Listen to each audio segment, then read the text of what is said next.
Alright, today is Wednesday, July 8th, 2026.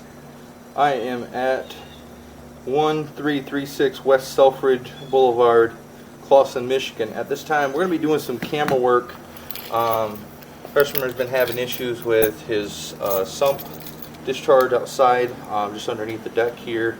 It's been kind of overflowing from the overflow here, which is causing some water buildup on the bottom underneath his deck. At this time, we're going to be doing a video inspection to assess what needs to be done, whether it's some type of cabling or some hydrojetting.